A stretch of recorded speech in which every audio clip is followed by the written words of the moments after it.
Microsoft finally fixes update and shut down. The Xbox full screen experience is coming to more handhelds, and AMD is getting sued for X3D stuff. Let's get into the hot news, everybody. I'm your Brett host. We're going to be going over the hottest tech news I can find on the internet while you enjoy your breakfast this Tuesday, November 4th, 2025. And just as an update to the entire Twitch situation that we've got going on, where they have suspended us due to fraudulent activity by somebody else out on the internet, we have no update. We will keep you posted as we hear more. And I'm excited that I get to keep you posted that will update and shut down finally, according to Microsoft in the latest patch for Windows 11, now works properly. In case you're not familiar with this bug, you probably don't use Windows, but it's very common when there's a Windows update. It gives you multiple options for either update and shut down or update and restart, and they both have done exactly the same thing. They have both updated and restarted your machine, never actually putting it to bed. Now, Microsoft is saying that they finally addressed the underlying issue which can cause that to not properly shut down. This has been a bug that's been plaguing it since Windows 10. However, they don't actually specify what they fixed. There was some speculation that the reason this happened was because it just couldn't process things in the correct order, where it would have to reboot in between the updates, and that would make it so that its shutdown command got lost in the entire mix, and then it would eventually just not shut down. But allegedly, no longer the case. I'm excited to get this update. Actually, I'm not using a single Windows 11 computer at this point, so maybe I'm not. But it's just good to know that old stuff is getting fixed, because you know what gamers love? Nostalgia. That's why Michael plays a game that's almost old enough to rent a car in the United States. And today's sponsor, Silverstone, also knows a thing or two about nostalgia, and they channel this into their case design. So we were informed by Silverstone that the highly anticipated retro tower chassis, FLP02, has been delayed into North America due to them being held up at US Customs and the recent government shutdown. But if you love that case's form factor and the 5.25-inch drive bays, or perhaps you love the look but your PC case needs to come in black, guess what? Silverstone already has the case for you that you can buy right now. That case is the SETA D1. Aside from the look and no locker turbo button, it is effectively the same case with good airflow, compatibility, and features. With a spacious and customizable interior, the SETA D1 can handle your modern hardware, all while looking like a blast from the past. Grab yourself a SETA D1 from Silverstone today via the link in the description below. Huge thanks to Silverstone for sponsoring today's video. And yes, that is a bummer update on the FLP02, but another non-bummer update on Windows 11 is that it's getting Bluetooth audio sharing, which is kind of a neat little feature that could help you have friendlier relationships with your friends. So this new aspect makes it so that if there's two devices with Bluetooth Low Energy or Bluetooth LE, you can use shared audio and make it so that you could watch and listen to the same things at the same time. However, it's only in the dev and beta versions of Windows 11 at the current moment, which is exactly what we were finding out about the Xbox full screen experience that came with the Xbox ROG Ally X. And in case you want to watch our review on that handheld, Kyler did a great job. You check that video out right up there. But now that's not the only handheld to get that full screen experience officially. We talked in the past about how you could do it with some like registry modifications and changing a few things up, but now Microsoft has rolled it out officially to the MSI Claw, being the first handheld outside of the Xbox Ally X and Ally Regular to get the full screen experience. Now it's just going to be called the FSE full screen experience, not Xbox full screen experience. It's in the dev and beta channels. Additional OEMs should be getting that in the coming months. According to our testing with the Ally X, it didn't really affect gaming performance all too much, but it did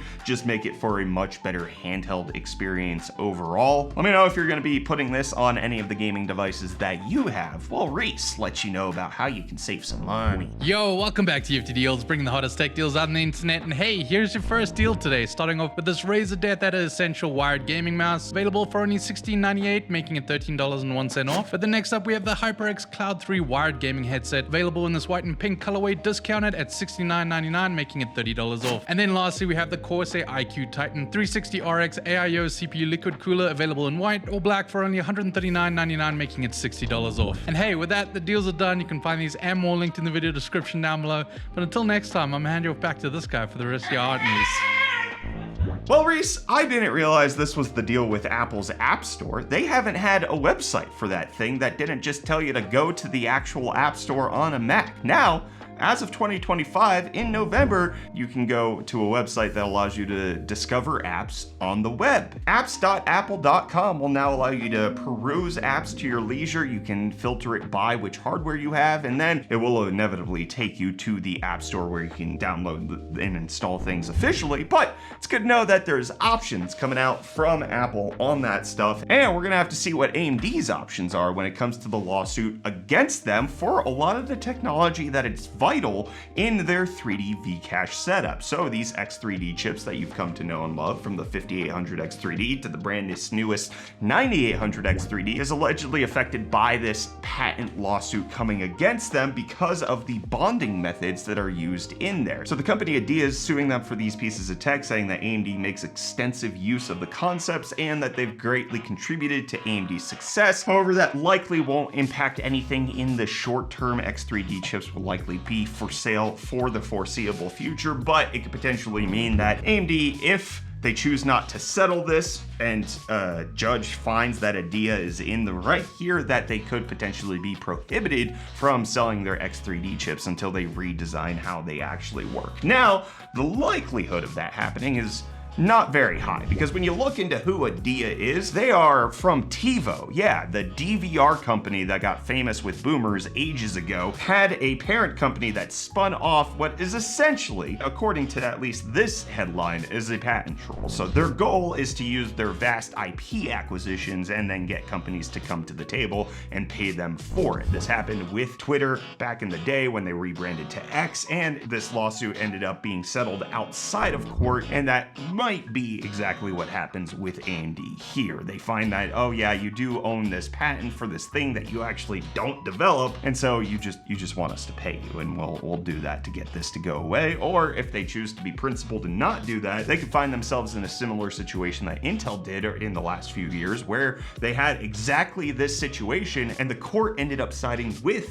the patent troll. So we'll have to see how all of this plays out. We'll keep you updated as we learn more here on Hot News, and we'll see what you had to say in yesterday's episode. I think I'm done giving my Linux updates at the end of Hot News, because exactly what I didn't want to happen has happened, which is all of the foaming Linux folk have decided to come out and tell me that I'm doing things wrong or that I need to try something new, and instead of appreciating the experience, are condemning what is exactly going on. So I'm gonna hold off, because my Linux experience is not gonna be for the people who are commenting. It's gonna be for the people who are scared or not have yet to dabble in Linux because they just haven't gotten around to it. That is exactly why I'm choosing to do this, and the person that I'm catering my content for in this experiment that I'm doing. So I'm gonna hold off, because it seems like the Linux fanboys coming out in full force. But with regards to AMD stuff, we got Ram saying AMD snatching defeat from the hands of victory. I just wanted to comment on this one specifically because a lot of people are upset with AMD right now. Let's